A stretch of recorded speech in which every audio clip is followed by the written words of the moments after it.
한 사람의 인격은 그 사람의 행동과 그 사람이 사용하는 언어를 통해서 드러나게 되어 있습니다.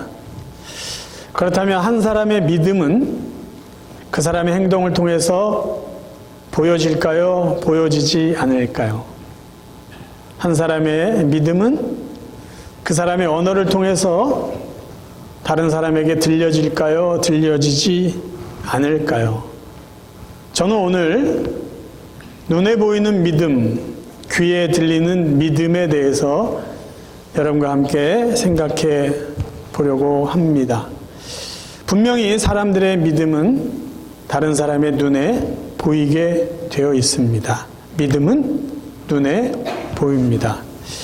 오늘 중풍병자를 그의 친구인지 친지인지는 모르겠지만 몇 사람이 중풍병자 환자를 침상채 들고 와서 예수님 앞에 이렇게 데리고 옵니다.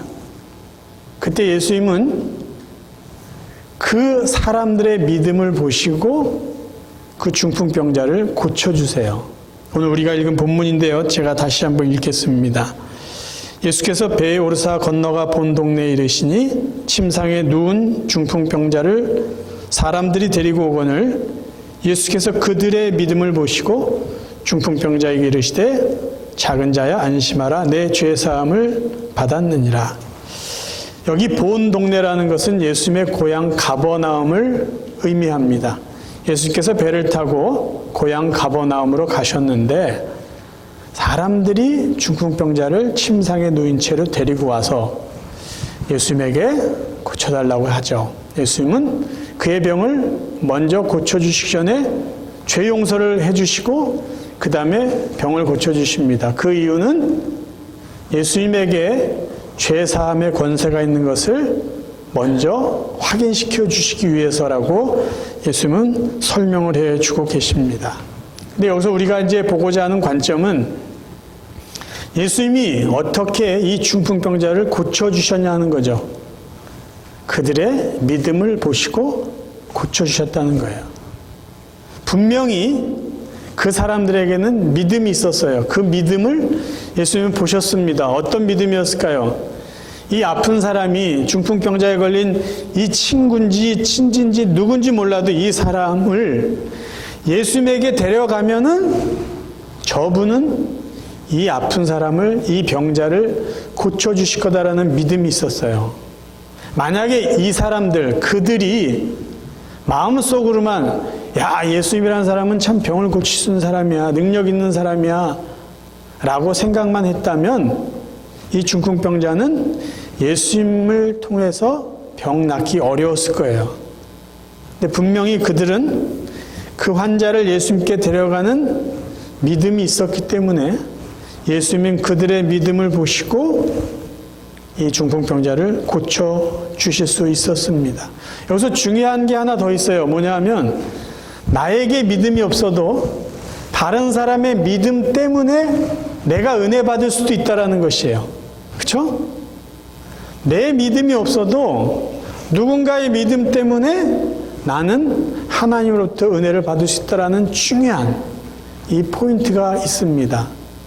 자, 우리가 계속해서 살펴보고 싶은 이 여인의 보여진 믿음에는 바로 엄마의 믿음이 딸에게 복이 되었다라는 것을 우리가 살펴볼 수 있어요.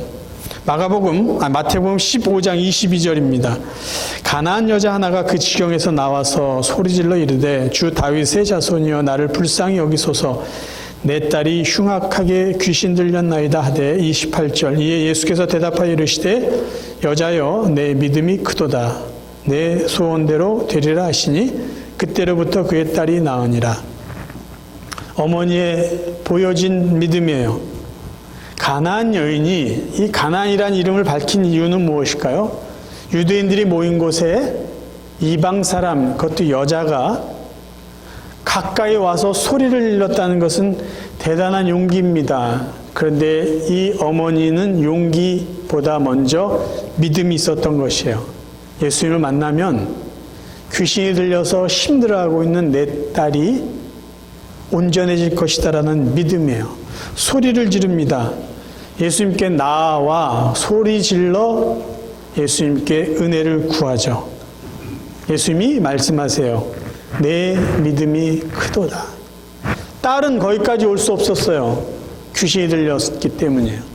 근데 어머니의 보여진 믿음 때문에 딸 아이는 예수님으로부터 은혜를 입게 되었죠.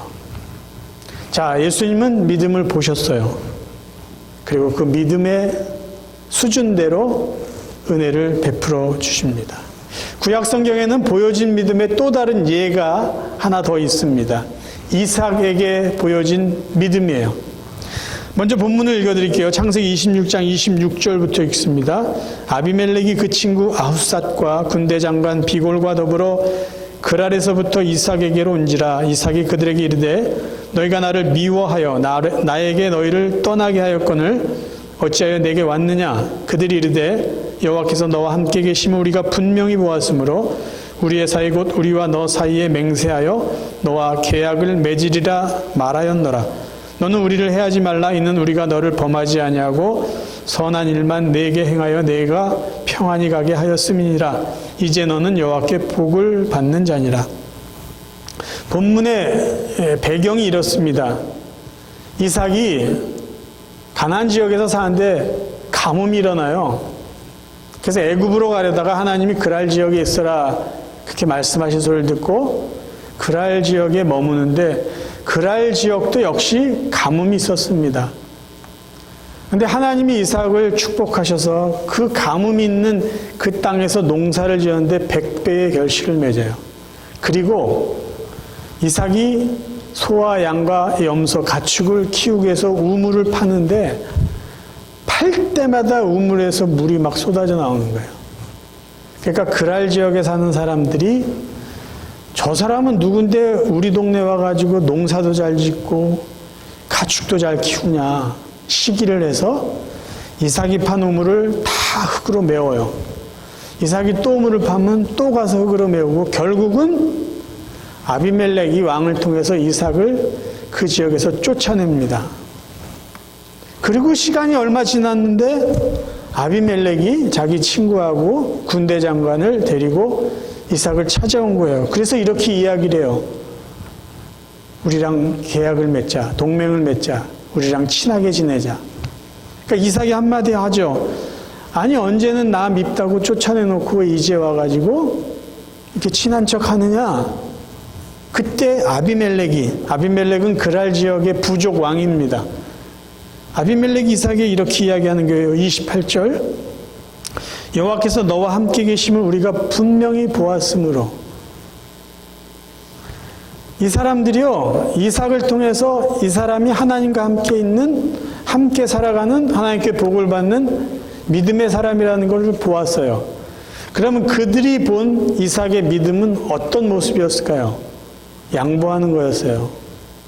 와서 시비 걸고 어렵게 판 우물 흙으로 다 메우고 쫓아내고 또 쫓아내고 그랬을 때도 이삭은요 싸우지 않았어요.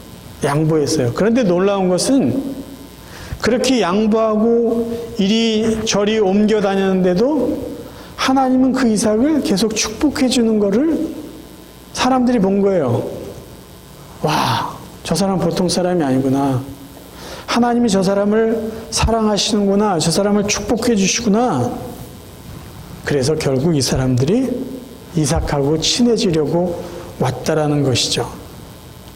이삭이 다른 사람들에게 보여준 믿음은요, 양보하는 믿음, 그리고 하나님이 함께 하셔서 그를 지켜주시고 인도해 주시는 그런 복된 삶을 사는 모습입니다.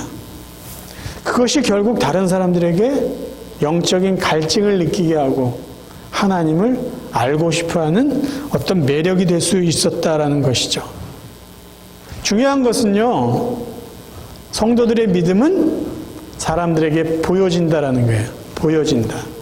그래서 만약에 우리가 믿는 하나님에 대한 믿음이요, 다른 사람들에게 무례하게 보여진다면, 아니면 이기적인 모습으로 보여진다면, 아니면요, 굉장히 비상식적인 모습으로 보여진다면, 그 사람들은 우리의 믿음을 보고 전혀 선한 영향을 받지 못할 겁니다.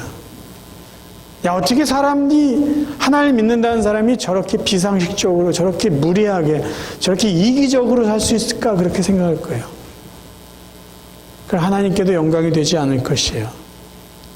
반대로 우리의 믿음이 다른 사람들에게 덕스럽게 보여지고 이삭처럼 양보하면서 선을 이루어가기 위해서 그렇게 살아간다면 지극히 상식적이지만 하나님의 은혜를 나누면서 우리의 믿음을 보여준다면 우리는 그들에게 선한 영향력을 끼치며 살 수 있을 것이에요. 이삭의 모습이 그렇습니다. 두 번째 우리가 생각하고 싶은 건요. 믿음은 들린다는 것이죠. 믿음은 사람들의 언어를 통해서 우리들의 귀에 들려줍니다. 자, 첫 번째 예를 전 백부장의 믿음으로 들려지는 믿음의 예를 들겠습니다. 누가복음 7장에 보면은 자, 2절부터 제가 읽어드릴게요. 어떤 백부장의 사랑하는 종이 병들어 죽게 되었더니 예수님의 소문을 듣고 유대인의 장로 몇 사람을 예수께 보내어 오셔서 그 종을 구해 주시기를 청한지라. 예수께서 함께 가실새 이에 그 집이 멀지 아니하여 백부장이 벗들을 보내어 이르되 주여 수고하시지 마옵소서. 내 집에 들어오심을 나는 감당하지 못하겠나이다. 그러므로 내가 주께 나아가기도 감당하지 못할 줄을 알았나이다. 말씀만 하사 내 하인을 낫게 하소서. 나도 남의 수하에 든 사람이요 내 아래에도 병사가 있으니 이더러 가라 하면 가고 저더러 오라 하면 오고 내 정도로 이것을 하라 하면 하나이다. 예수께서 들으시고 그를 놀랍게 여겨 돌이키사 따르는 무리에게 이르시되 내가 너에게 이르노니 이스라엘 중에서도 이만한 믿음은 만나보지 못하였노라 하시더라. 보내었던 사람들이 집으로 돌아가 보매 종이 이미 나아 있었더라. 여기 백부장이라는 사람은요, 우리가 아시지만 로마에서 이스라엘까지 파견된 군인입니다. 백부장은 중대장급 되는 장군이에요. 그러니까 밑에 자기 부하가 100명 정도 있는 그런 군인을 백부장이라고 말합니다. 천부장은 대대장급 되는 1000명 정도의 부하를 거느린 군인이라고 이해하시면 돼요. 근데 이 사람이 자기가 사랑하는 종이 죽을 병에 걸렸어요. 병들어서 죽을 상황이에요. 근데 예수님에 대해서 이 사람이 알고 믿고 있었어요. 그래서 예수님께 부탁을 하죠. 내 사랑하는 종이 죽어가니까 좀 살려주세요. 분명히 믿음이 있었어요. 근데 이 사람은 이 믿음을 어떻게 표현했냐 하면 예수님이 자기 집에 와서 종을 이렇게 고쳐주려고 오시는 걸 알고는 다른 사람을 보내서 말합니다. 예수님 수고롭게 여기까지 오지 마세요. 그냥 말씀만 하세요. 예수님이 그 소리를 듣고 뭐라고 말하셨죠? 이스라엘 중에서도 이만한 믿음은 만나보지 못하였다라고 말합니다. 백부장의 믿음은 예수님의 귀에 들렸습니다. 그리고 예수님은 그 믿음을 들으시고 백부장의 하인의 병을 고쳐주셨어요. 믿음은요, 들을 수 있습니다. 믿음은 들리는 거예요. 성숙한 믿음도 들리고요, 성숙하지 못한 믿음도 귀에 들리게 되어 있어요. 두 번째 예를 드는 이 사람들은요, 성숙하지 못한 믿음을 고백한 사람들의 예입니다. 바로 이스라엘 백성들이에요. 민수기 14장 26절 여호와께서 모세와 아론에게 말씀하여 이르시되 나를 원망하는 이 악한 회중에게 내가 어느 때까지 참으랴. 이스라엘 자손이 나를 향하여 원망하는 바 그 원망하는 말을 내가 들었노라. 그들에게 이르기를 여호와의 말씀에 내 삶을 두고 맹세하노라. 너희 말이 내 귀에 들린 대로 내가 너희에게 행하리니. 이 배경 다 아시죠? 가나안 땅에 들어가기 전에 12명의 정탐꾼이 40일 동안 그 땅을 다 두루 살펴보고 와서 보고를 했는데 그 10명의 보고, 부정적인 보고를 듣고 이스라엘 백성들이 마음이 또 흔들렸어요. 그래서 밤새 울고 불고 하나님 앞에 원망했습니다. 우리가 아시는 대로 왜 여기까지 끌고 와서 이 고생시키고 이러다가 가나안 가서 우리가 다 죽을 텐데 차라리 광야에서 죽으면 좋겠다. 우리 애굽으로 다시 돌아가자. 이런 원망과 불평을 늘어놉니다. 그때 하나님이 직접 이렇게 말씀하신 거예요. 너희 말이 내 귀에 들린 대로 너에게 행하리니. 너희들 광야에서 죽고 싶다고 했어. 그래. 그럼 내가 너희들 말대로 광야에서 죽게 해줄게. 아니, 이스라엘 백성처럼 날마다 하나님이 주시는 기적을 몸소 체험한 사람이 어디 있습니까? 낮에는 그 뜨거운 태양을 하나님이 구름으로 가려주셨고, 밤에는 그 차가운 사막 기후에 불기둥으로 보일러를 다 틀어주셨는데, 그런 이들이 하나님 앞에 믿음 없이 고백해요. 이 똑같은 내용을요, 모세가 나중에 광야 2세대들에게 너희들 부모가 왜 광야에서 죽게 되었는지에 대한 설명을 할 때 이렇게 이야기해 주고 있습니다. 신명기 1장, 쉬운 말 성경입니다. 그런데도 여러분은 주 하나님을 신뢰하지 않았습니다. 주께서는 항상 여러분보다 앞서서 밤에는 불기둥으로 낮에는 구름기둥으로 인도해 주셨는데도 여러분은 주를 믿지 않았습니다. 주께서는 여러분의 불평을 들으시고 크게 진노하셔서 이렇게 맹세하셨습니다. 이 악한 세대 중에는 내가 너희 조상들에게 주겠다고 약속한 저 좋은 땅을 볼 사람이 아무도 없을 것이다. 그러니까 이들의 불평, 불만, 원망은 하나님을 제대로 믿지 않은 믿음 없는 그런 고백이었어요. 사람의 믿음은요, 사람의 언어를 통해서 드러나게 되어 있어요. 사람의 믿음은 사용하는 언어를 통해서 드러나게 되어 있다는 것을 이스라엘 백성을 통해서 우리에게 알려줍니다. 또 한 가지 더 예를 들을게요. 롯에게서 들려진 믿음입니다. 창세기 19장은 하나님께서 소돔과 고모라를 불로, 유황불로 심판하시겠다는 약속과 함께 정말 심판하신 그 내용이 기록되어 있어요. 그런데 아브라함의 조카 롯이 그곳에 살고 있는 거 하나님 아시니까 천사들을 보내서 롯과 그의 가족을 살려주시려고 미리 기회를 주십니다. 그래서 그 사람의 모습으로 온 천사가 너희 가족 중에 빨리 이곳을 피해라. 그럼 살아날 것이다. 하나님이 곧 심판할 것이니까. 그 얘기를 했는데 놀라운 반응이 나타납니다. 창세기 19장 12절부터 읽어드릴게요. 그 사람들이 롯에게 이르되 이 외에 네게 속한 자가 또 있느냐? 내 사위나 자녀나 성중에 내게 속한 자들을 다 성 밖으로 이끌어내라. 그들에 대한 부르짖음이 여호와 앞에 크므로 여호와께서 이곳을 멸하시려고 우리를 보내셨나니 우리가 멸하리라. 롯이 나가서 그 딸들과 결혼할 사위들에게 말하여 이르기를 여호와께서 이 성을 멸하실 터이니 너희는 일어나 이곳에서 떠나라 하되 그의 사위들은 농담으로 여겼더라. 굉장히 긴박한 상황이에요. 그러니까 마치 이런 거랑 비슷할 거예요. 지금 곧 우리 이 지역으로 미사일이 떨어질 거야. 그 선전포고가 됐어. 그러니까 우리 빨리 지금 도망가야 되니까 필요한 물건 싸가지고 빨리 도망가자. 자녀들에게 이렇게 이야기했는데 그 자녀들이 아빠 무슨 소리 하는 거예요? 왜 농담을 해요? 그리고 아무런 행동을 하지 않는 것하고 비슷한 상황이에요. 하나님의 심판이 있다. 놀라운 이야기죠. 믿음에 대한 이야기를 했어요.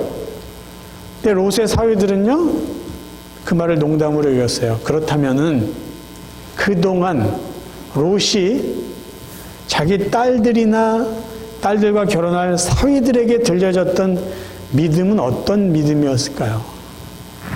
우리가 짐작할 수 있어요. 저희들은요, 가정에서 어떤 언어를 사용하든 어떤 대화를 하든 믿음이 들려집니다. 자녀들은 우리의 언어를 통해서 부모님의 믿음을 듣고 있어요. 대부분 성도님들이 교회 안에서 사용하는 언어는요, 어느 정도 절제되기 때문에 믿음이 담겨집니다. 근데 가정이나 우리의 직장이나 우리가 살아가고 있는 일상생활 중에는요, 우리가 영적으로 긴장을 하고 있지 않으니까 우리의 언어가 편해져요. 근데 바로 그때 우리의 믿음이 누군가에게 들려진다는 거예요. 저는 성도님들이 가장 편하게 언어를 사용할 때 드러나는 믿음의 장소가 식당이라고 생각해요. 식당. 대부분 성도님들이 여러분들이 함께 식당에 가면은요, 누군가 대표 기도를 해요. 만약에 저와 여러분이 가면 제가 하는 경우가 많죠. 자, 누군가 대표 기도를 해요. 그럼 주위에 있는 사람들이 슬쩍 보고, 아, 교회 다니는 사람들이 왔구나. 그렇게 생각합니다. 서브하는 분들은 당연히 알겠죠. 그리고 기도를 해요. 장시간 기도를 하고 아멘하고 이제 식사를 시작합니다.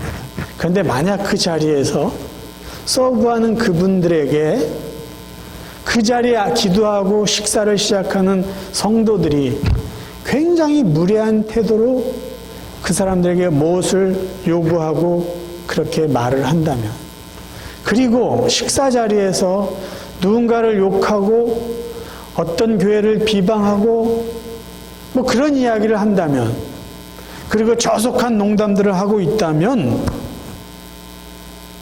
그 옆에 있는 누군가는 그들을 통해서 그 사람들의 믿음을 들을 것이고요. 서브하는 사람도 당연히 그곳에서 기도하고 식사하고 있는 그 사람들의 믿음을 들을 것이에요. 최악의 경우는 어떤 거냐? 그리고 식사하고 나가는데 팁도 인색하게 주고 나가요. 그러면 믿음이 그대로 드러나는 거죠. 그냥 이런 사람들이 왔다 갔다는 게 아니라 하나님을 믿는, 교회를 다니는 사람들의 믿음이 들려졌고 믿음이 보여진 적나라한 현장이라는 것이에요. 믿음은 귀에 들려요. 믿음은 눈에 보입니다. 하나님도 들으시고 사람도 듣고, 하나님도 보시고 사람도 봅니다. 근데 그 믿음이 어떻게 보여지냐, 어떻게 들려지냐에 따라서 하나님께도 영광이 되고 다른 사람들에게도 유익이 되고 그 반대의 일도 일어날 수 있다라는 것이죠. 우리가 기억해야 될 것이요, 우리의 믿음이요, 분명히 보이고 우리의 믿음이 분명히 들리는데, 우리의 믿음의 모습과 믿음의 이 말은 일상생활하는 곳에서 더 선명하게 보여지고 들려진다는 것이에요. 사랑하는 성도 여러분, 저와 여러분이요, 정말 믿음으로 지금 살아가고 있는데 교회 안에서만 우리의 믿음을 증명하고 표현하는 것이 아니라 가정에서도, 식당에서도, 일상생활에서도, 직장에서도 우리의 행동을 통해서 우리의 믿음을, 성숙한 믿음을 보여줄 수 있길 바랍니다. 그리고 우리의 언어, 우리의 말, 우리가 사용하는 이 단어들을 통해서도 정말 사람들에게 선한 영향력을 끼칠 수 있는 믿음의 사람들이 되기를 바랍니다. 그래서 우리의 믿음 때문에 하나님이 영광을 받으시고 우리의 믿음 때문에 다른 사람도 유익을 얻고 덕을 끼치며 살아갈 수 있는 복된 성도들 되시기를 주님의 이름으로 축원합니다.